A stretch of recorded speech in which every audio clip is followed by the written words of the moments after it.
دیکھیں جو joint family system ہے یہ ہمارے سب کانٹیننٹ کی ایک بہت بڑی خوبصورتی ہے. اس کا اسلام کے ساتھ کوئی لینا دینا نہیں ہے. یہ بڑی سخت زیادتی ہوتی ہے جب ہم اسے اسلام کے ساتھ جوڑتے ہیں. یہ ہر علاقے کا اپنا کلچر ہے. اب اگر آپ عرب کے کلچر کو دیکھیں, نبی صلی اللہ علیہ وآلہ وسلم کے مبارک زمانے کو دیکھیں, تو آپ ذخیرہ احادیث کھنگال لیں, آپ کو کبھی کوئی اس حوالے سے ڈسکشن نہیں ملے گی کہ ایک جوائنٹ فیملی سسٹم میں ساس سسر کے کیا حقوق ہیں, بہو نے کیا کرنا ہے. جب کبھی بھی خاندان کا ذکر ہوتا ہے تو بیوی بچوں کا ذکر ہوتا ہے. ماں باپ کا جو حسن سلوک کا معاملہ ہے وہ اولاد نے دیکھنا ہے. وہ اولاد کی جو آگے سے اس کی بیوی ہے انہوں نے نہیں دیکھنا, انسان نے خود دیکھنا ہے.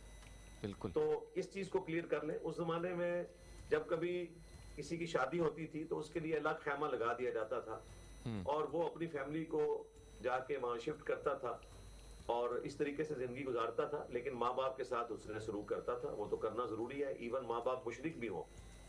تو قرآن پاک میں اللہ تعالیٰ نے فرمایا کہ اگر تیرے ماں باپ تجھے میرے خلاف ابھارے تو ان کا کہنا نہیں ماننا, لیکن دنیا میں معروف طریقے سے ان کے ساتھ چلنا ہے. یعنی اگر وہ کافر بھی ہیں تو. بخاری مسلم میں حدیث ہے, سیدہ اسماء بنت ابی بکر کہتی ہیں کہ میری والدہ مجھے ملنے کے لیے آئیں اور وہ اس وقت مشرکہ تھیں.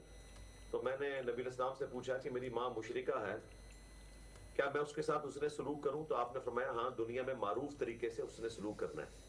مسلمانوں نے تو بدرجہ اولا کرنا ہے. میں نے پہلے بھی بتایا کہ توحید کے بعد 5 جگہ پہ ماں باپ کا حق مینشن ہوا ہے, اور اس کو اس طریقے سے کرنا ہے کہ ان کی صحت کا خیال رکھنا ہے, ان کو کھانے پلانے میں کوئی مسئلہ نہ ہو, بیمار ہو جائے تو ڈاکٹر کے پاس لے کر جانا ہے.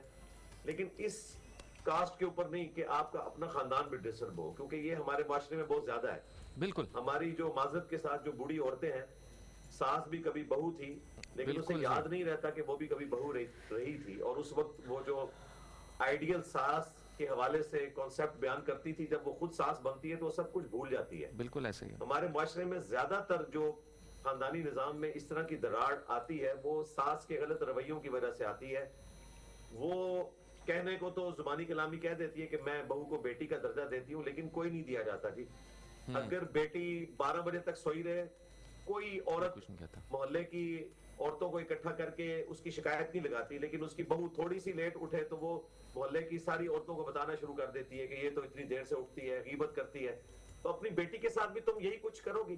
اور اسے میں کنکلوڈ کروں اس حوالے سے کہ جو کچھ آپ ڈیمانڈ کرتے ہیں نا کہ آپ کی بیٹی کا ہسبینڈ اس کے ساتھ حسن سلوک کرے, وہی حسن سلوک آپ کو پھر ایکسپٹ کرنا چاہیے کہ آپ کا بیٹا بھی آپ کی بہو کے ساتھ کرے. بالکل. لیکن یہ انسان دوسرے چشمے کو جب لگا کے دیکھے پھر اس سے پتا چلتا ہے کسی کی تکلیف کا. تو جوائنٹ فیملی سسٹم کے ساتھ یہ باتیں جڑی ہوئی ہیں.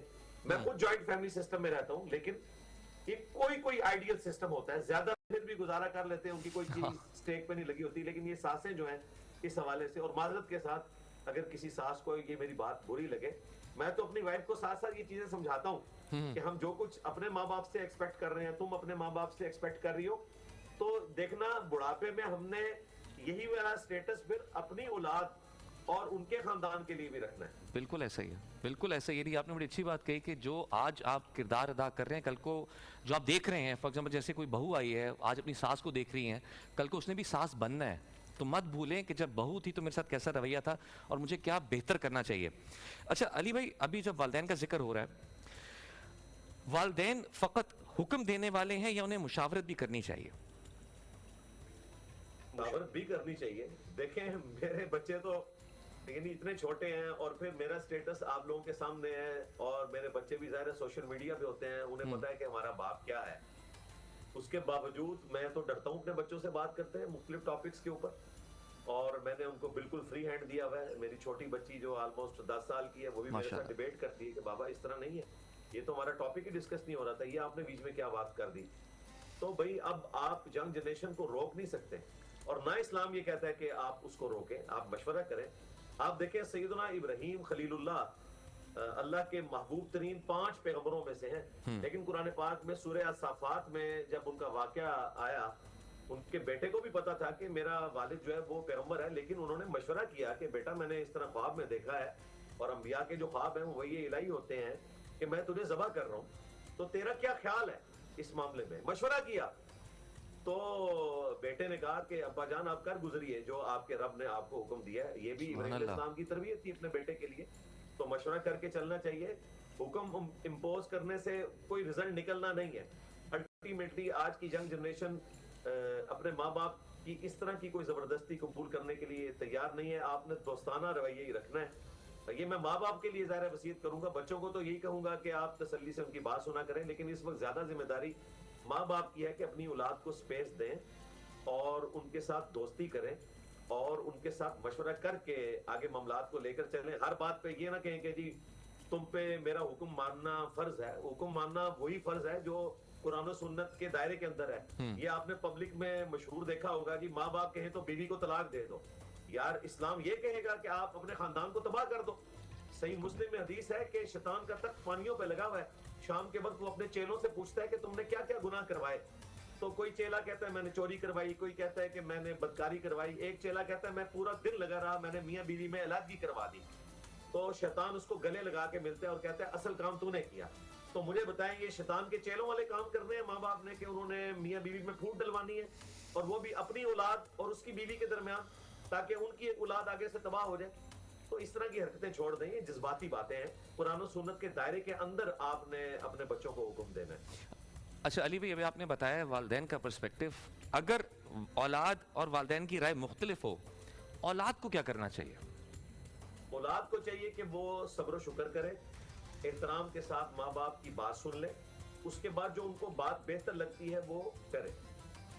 یہ نہیں ہو سکتا کہ آپ اولاد ہونے کی وجہ سے اپنے ماں باپ کے غلط ڈیسیژنز کو بھی آن کرنا شروع کر دیں. ان کا مشورہ سن لیں اور پھر اس کے بعد جب آپ نے جو بات کرنی ہے جو درست ہے, آپ سمجھتے ہیں کہ ماں باپ زیادتی کر رہے ہیں, تو اس کے بعد اگر وہ گلہ شکوہ کریں تو ان کی ڈانٹ بس کھا لیں, ان کو جواب نہ دیں.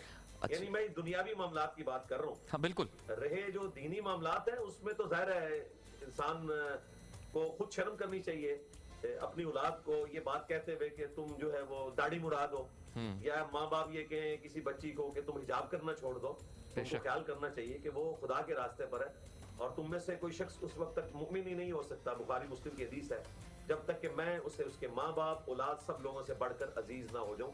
اللہ اور اس کے محبوب صلی اللہ علیہ وآلہ وسلم ہمارے لیے ٹاپ پرائورٹی ہونے چاہیے. علی بھائی آپ کا بہت بہت شکریہ. بہت مزیدار نالج ملا, بہت مزیدار سوالوں کے جوابات ملے.